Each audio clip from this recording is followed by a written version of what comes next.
Thanks everyone for having us here and coming to listen to us. It's great to be back.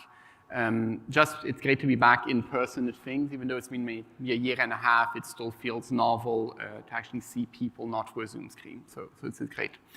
We had some great intros, which I won't repeat, even though it was in our slides, but I'll give a bit of subtext as to why you have both Richard and me on the stage right now. So we work together at a hypergrowth startup called Moov.AI, and this was about 5 years ago at another AI hype cycle.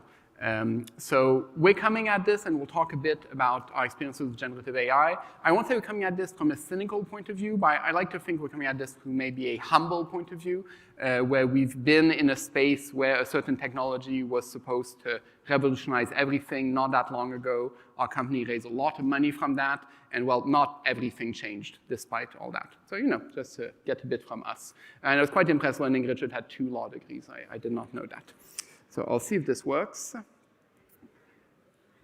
Yes, so a bit of history as how we came to this talk. This is a very short and incomplete history of Gen AI in the past 6 months. You don't need to read all the little things in the buckets. This goes up to March, and it's basically saying many things happened in the past 3-4 months, and many things have happened between March and now. So I wrote to Richard late at night, around sort of 11:30 p.m. After having a gin tonic, saying, hey, it's been a while since we've done anything. Would you like to propose a talk at TLMS? He said, yeah. He proposed we talk about Gen AI. So we submitted our abstract around February, and already many things had happened between when we first talked and we submitted. And now we're 5 months later.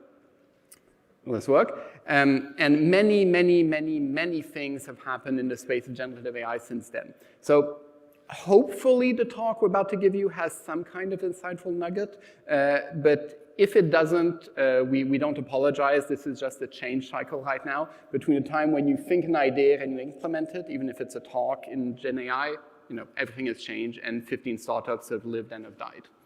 So yeah, Richard, I'll pass it to you. All right. Can you hear me okay? Yeah, there we go. Okay, so broadly, 3 parts to the talk. First, just generically, a few reasons why you might want to think about putting humans in the loop if you're building generative AI products.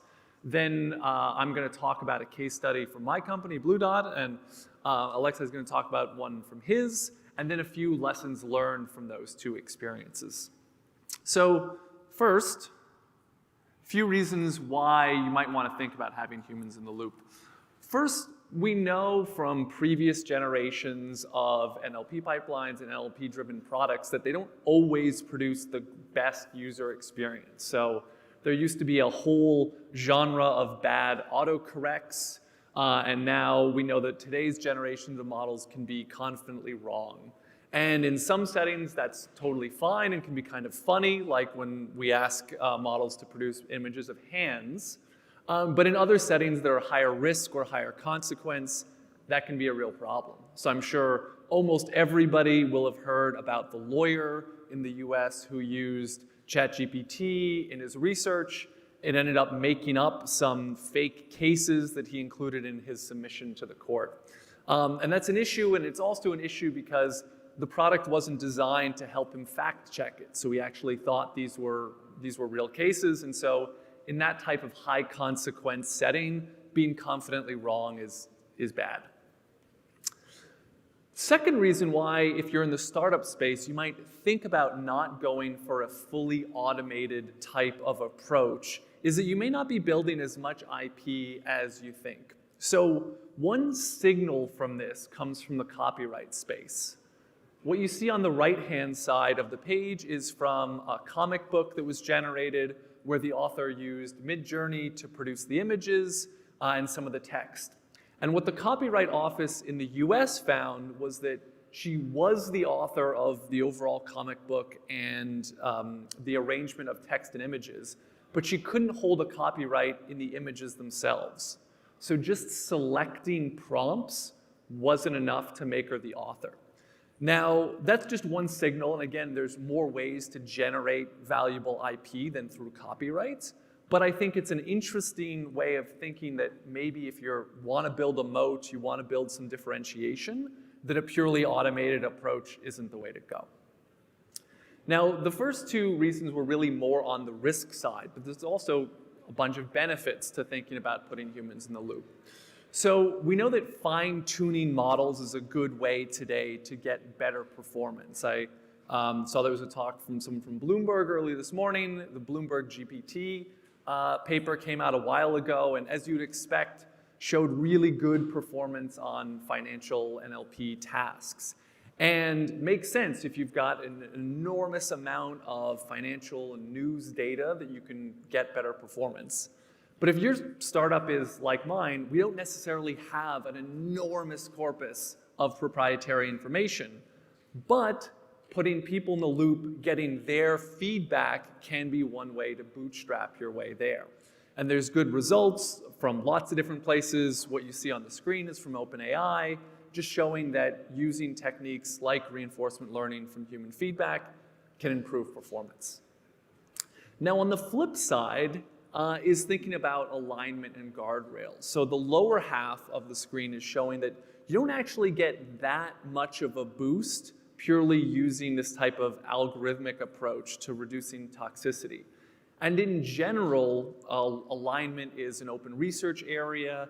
Mathematical guarantees are really, really hard. And so depending on the scale that you're working at, it may be easier and cheaper and faster to actually have people in the loop to help you ensure that alignment stays in place and create those guardrails for your product. So before I go into how BlueDot is actually using LLMs, I'll just give a very brief introduction to the company itself. So BlueDot's mission is to bring together all of the world's infectious disease information so that we can produce insights about the past, the present, and the future of infectious diseases that are accessible to everybody. We want to be the trusted source of truth for our clients in public health, as well as the entire supply chain of medical countermeasures. So think about things like vaccines or therapeutics and those who use them. And so to do that, we do global monitoring of the disease landscape, and we pair that with a whole bunch of our own curated data on the drivers of disease, as well as predictive models. So we can keep an eye on where outbreaks are happening, where they're likely to spread to, and what type of an impact they're likely to have on communities and economies when they get there. And so we're using LLMs and generative models in two places today. So one is on that global media scanning that we're doing. So we look at hundreds of thousands of different sources, think about everything from blogs to news reports in every language in the world to the medical journals. And we want to pull out information about disease activity. So think about, what's the disease, where is it happening, what have been some of the consequences so far. And our old NLP pipelines used to sometimes get confused between where the writer of an article was and where the actual disease activity is. So think about a situation where maybe a politician in Washington is talking about an outbreak happening somewhere else. And so now we're using a newer generation of these models, and they're better at understanding that context and actually pulling out the correct attribute of where the disease is happening rather than thinking it's in Washington or wherever the bureau is. The other thing that we're using them for is as a query interface. So now, rather than downloading data or writing API queries or anything else, we're enabling our clients to just ask questions. So you could imagine asking, give me a summary of what's happened over the last week of this outbreak in place X, or tell me how many more cases of dengue we've had than we'd expect from seasonal baselines in this province. And so that's enabling a sort of whole host of new types of interactions for our users. But as you can imagine, we're dealing with infectious disease outbreaks, we're dealing with the news, and so there's a bunch of risks associated. We consider it a high consequence setting, and so we think a lot about the risk management side. And so going into it, there's sort of the mental framework that we have on managing the risks is that we want to make sure overall the amount of trust or reliance that users are placing in the system is aligned with how trustworthy our platform is itself. So if you're way on the left-hand side of the graph where a user is pretty skeptical of it, they're going to do their own research afterward, and the model's sort of in an early stage, that's okay. And if the user is placing a lot of trust in a highly performant model, then that's good too. We just want to avoid situations like in the red zone where there's over-reliance. And so there's a couple things that we're doing to try to avoid that. One of the first things we're doing is restricting the generative portions to our own curated data sets. So you can imagine, everyone's heard of hallucinations. If you're connecting this type of technology to the open web, the risk of it hallucinating an outbreak. So a plausible sounding set of events. If we sent out an alert of something that wasn't actually happening, that would be really bad. So we're restricting the scope of where we can generate responses from. And we're also keeping our own experts in the loop. So we have epidemiologists and clinicians and veterinarians on staff. And for fast-moving events like an outbreak, they're still providing that extra layer of review before we're pushing anything out. The third thing we're doing is beta testing with our most knowledgeable users. So for us, those are analysts in large public health institutions. They're going to be the ones who are most skeptical and are most likely to spot problems in what we've put in front of them. And that's a good thing. We want them to poke holes in it before we go and put this in front of others who may be more reliant on what the system puts in front of them. And the final thing we're doing is more on the UX side. So we want to encourage users to appropriately calibrate their trust, to stay on that golden horizontal line. And so for us, a really good type of interaction isn't just, tell me how many flu cases there are going to be next year. It's something like, tell me about the flu season next year, tell me about the data sources that were used that went into that model, tell me about where those actual data sets come from. And those are all parts of a turn-taking or a conversation that can help somebody calibrate their trust. So that's what we're doing, and I'll pass it over to Alexei for the other case study. Thank you, Richard. So I'll get talking about the use case, but first a couple of words also about Moov specifically.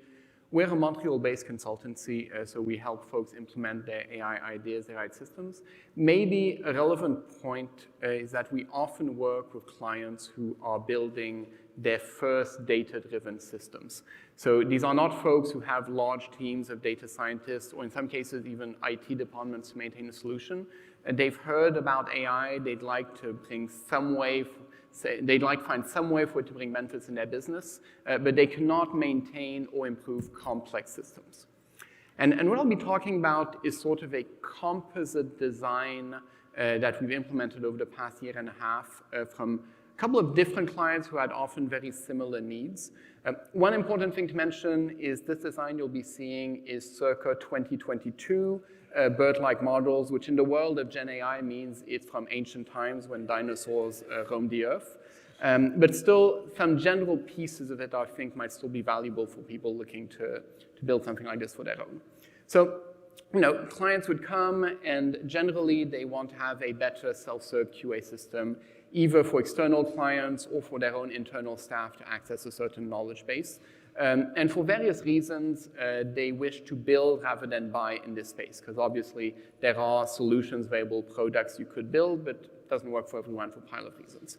They often have a large corpus of historical Q&A data, which is a lot of answers and some questions. And some of these can be either technical, how do I repair a thing? Some of it is more conversational, asking certain types of questions about how to find something. Once or twice, we even had it in the entertainment space. People just wanted sort of a specific type of interaction on specific corpus, but in a funny way. And it's clients who wish to avoid full automation. They don't trust it. Back in 2022, this was because bird-like models were often bad. Today, it's because GPT-style models will be confidently wrong. So I think the lesson still holds. But they don't want to do full curation, because anyone who's ever built a chatbot or Q&A system, hands up by inputting everything, knows it's a very long and costly task. So this basically gave us characteristics of the system we wanted to build for our clients, and we'll get the actual design the next slide. So it needed to be safe. This is fairly similar to what Richard talked about for his own use case, where answers had to have some kind of validation before being accessed by the end user. The system had to be maintainable, so it had to have a low threshold of technical maintenance. It could not require large IT teams, could not require large AI teams. The system had to have a way to improve the quality of the interactions without an AI team being available. So we're not talking about in-depth retraining, we're not talking about importing large exterior corpus and running big pipelines on full MLOps systems. This is folks with minimal data science capability. And finally, because a lot of our clients are not in the big E enterprise space, it has to be relatively cheap. So it has to be at sort of a certain spend which makes sense for their own business size. And this, which I'll walk you through in a sec, is the sort of very high-level design of what we've ended up building a few times. So if you look at the top left, this is just creating the knowledge base. In this case, what BlueDot did. This is traditional. You take your corpus, you take the tone of answers, your Q&A, and you're just training or fine-tuning a model. Generally, you're doing it from some open source model available on Hugging Face or other. And there's a lot of recipes on how to do this. And this is the part where you do need a technical team, but you're mostly only doing it once. This is why you end up working with consultants like us. And then the system at the bottom right, how it works, and again, this is nothing complex, but it has demonstrated its value. You have your user who's interacting with your front end, and they put in a question through some form of interface. We're calling it interface service, because it could be chat, could be voice, doesn't really matter. This goes and pings a traditional, often managed chatbot system. What do we mean by a traditional chatbot system? Dialogflow on Google, Q&A Maker on Azure. There's any number of these sort of products or platforms available out there as managed services. And they work okay in the 2022, 2021 service, but configuring them and filling the data inside them is quite long and tedious. So you ping the chatbot. If the chatbot has an answer to the question, the system ends. Simple as that. If it doesn't, then it stores the question in a backend storage space saying, I got this question, I did not have an answer that I feel confident about.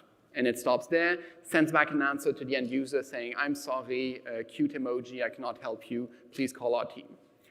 In the back end, the QA storage sort of looks, says, okay, this is not a known question, pings the LLM, the BERT, and generates a certain number of possible answers, 3, 5, 10, 15, doesn't matter. And this gets all fed into a very lightweight application, which has a very thin UI, which is basically just unknown questions, answers. And someone internally is then looking at that UI every couple of days, whatever frequency you want, and being like, okay, for this question, these 5 answers are acceptable, or maybe I'll write one of my own, or so on. Hit enter. This gets logged into the chatbot, and the next time a similar type question is asked, the chatbot now has an answer which has been approved by a human in the backend. Alternatively, if you are getting answers, the chatbot is giving answers, but then on the right answers, you have a little arrow from the front end, which is negative feedback. So if the user has asked a question, they don't like the answer, thumbs down, same flow applies. The small backend UI shows up, there's the question, the fact the user didn't like it, and the LLM generates a number of possible answers, which then can be either selected or answers can be handwritten. It's not written here, but in the case of the backend person putting in their own answers, this can all feed into a LLM needs to be retrained with these extra data, sort of a later stage. That usually takes a bit more technical know-how, so TBD on the client. And we've built this use case several times with different variations in a couple of different industries, going from more technical to entertainment. And we've really come up with 3 things from this, including a few words I forgot to add when I submitted the slides. Apologies. So LLMs have value as a data generating system. This is very 2022 as an observation. I think the world of AutoGPT and so on has convinced most people in the field that yes. But oftentimes when we think about ChatGPT, Gen AI, the interaction side comes up a lot, but definitely thinking about how these LLMs can generate content to then be curated is a way of getting good value out of this technology. Leverage managed services for everything around your large language model. For a pile of reasons, various people may not want to be using managed LLMs as part of their system. For privacy reasons, data reasons, you don't want to feed anything to OpenAI. You cannot cross the borders for your data use, all possible. But that's not stopping you from building the rest of your stack from managed services around your LLM, and that'll really reduce your cost. And finally, none of this needs to be hugely expensive, even if you're building rather than buying a solution. So it is accessible as long as folks are smart about it. All right, so the last section, just a few of our own lessons learned from these 2 experiences. The first one, which should be obvious, but is probably worth restating, just given how much excitement there is in the area, is that you don't want to have a hammer in search of a nail, right? So for BlueDot, chat is a natural type of interaction mode, and especially because for us, one of our biggest goals is to increase the accessibility of this type of information.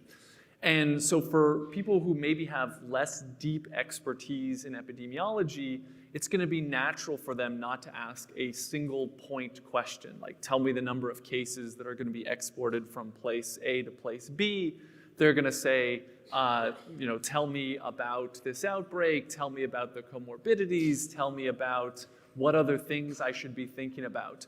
And so it's natural to have that turn-taking, that question and answer. And so because that's an experience that we want to create, it's natural to have a chat interface, and so it's natural to use generative AI and some of the LLM tools in order to enable that. But we started with what's the user problem or the user experience that we want to deliver. So tone really matters, and this may feel like a silly thing to say, because I think we've all gone on ChatGPT and said, explain to me how to plant a tomato, but do so in the form of a poem or a rap or whatever. But oftentimes when we're building LLMs, we tend to think about the content. So we definitely put the knowledge we want in the LLM, but we tend to forget about the tone. Do we want it to sound funny? Do we want to sound it insightful, arrogant? And that'll really change the user experience. Obviously, if you're using one of the larger foundation-style LLMs, you can probably just tell it the tone you want. But if you're training your own, think about the tone of the information you're feeding into the system. And on that, I mean, the foundational models are incredible, but I think if you're thinking about it from the perspective of someone who's building a product or a business, the sooner that you can move away from generic foundational building blocks that are shared by everybody towards either taking some of those pieces off the shelf, as Alexa mentioned, or doing your own training, thinking about your own data sets, thinking about your own ways of building in feedback that only your product can generate. I think that's more likely to help you create those moats, help create a company that's differentiated in the near and the long term. And finally, this is where any designers in the room nod and go, well, obviously. But solution design remains critical. This was true 5 to 7 years ago when we were hoping that deep learning would solve all the problems, and it's true today. Gen AI and the technology around the LLM is still just a tool. It is a specific kind of technology that needs to fit in a well-designed system, which is considering things like interface, risk, UX, UI, and usability, much more than just how many tokens can be found in my model. All right, and so I think with that, we've got almost exactly 5 minutes left, and so we're happy to take any questions. Thank you. Thanks.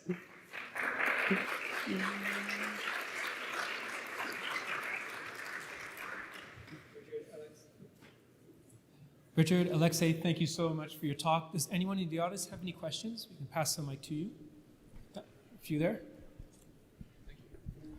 Hi, thank you. So my question is more on a strategy level on human-in-the-loop systems.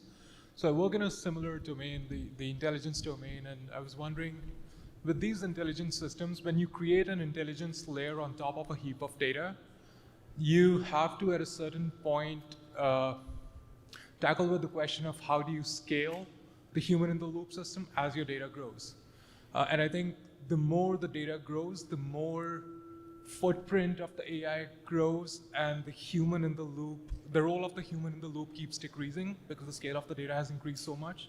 Do you have any advice on how would you scale such a system with, petabytes of data that comes in when, there's only a certain amount of information in the intelligence layer that a certain human can vet? Do you want me to take this one?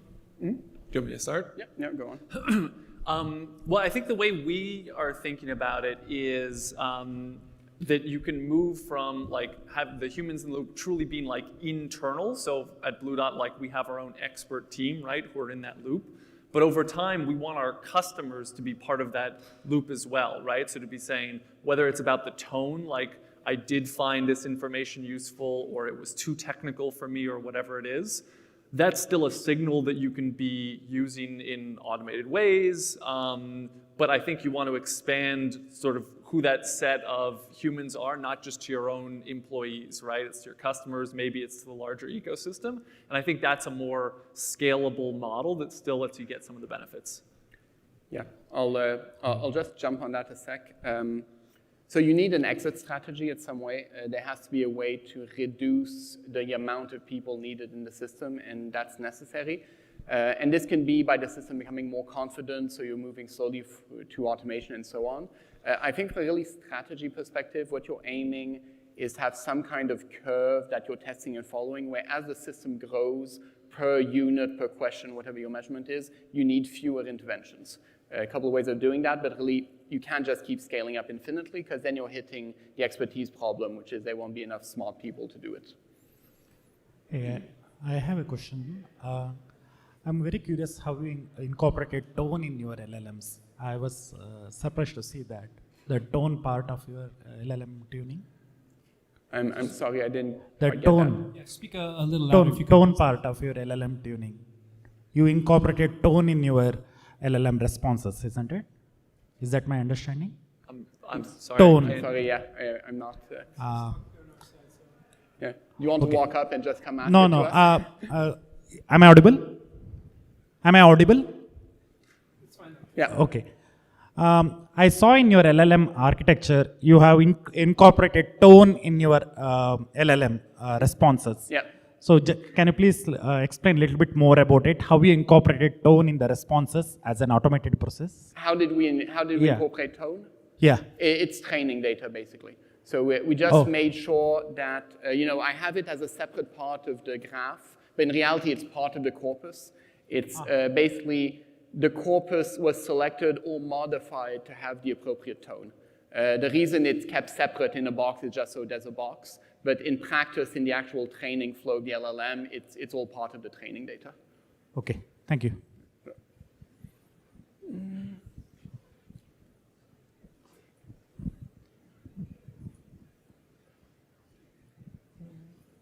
Hello. Hi. So for BlueDot, you mentioned that you've integrated human-in-the-loop setup. So how do you evaluate it for outbreak-like scenarios? Do you simulate data, or do you use historical data to evaluate it? Sorry, when you say an outbreak-like scenario, do you mean, can you say more, like something that isn't? I mean, how do you actually evaluate it, given that how it would actually perform in an outbreak-like scenario? Right, okay, so I think, yeah, and it goes to what are we actually asking it to do? And so one thing that we're not asking it to do is to actually make that determination of is this an outbreak or not? And sort of what level of concern should we attach to it? What we're asking it to do is to actually do that attribute extraction, that collection of information, so that it's saying, there are these cases, they're in this spatio-temporal clustering. And then that final determination of like, we are going to send out an alert about this because we believe there is an outbreak, that we still have our expert humans in the loop for, and then we're using it on the query interface. So we're not asking it to make that decision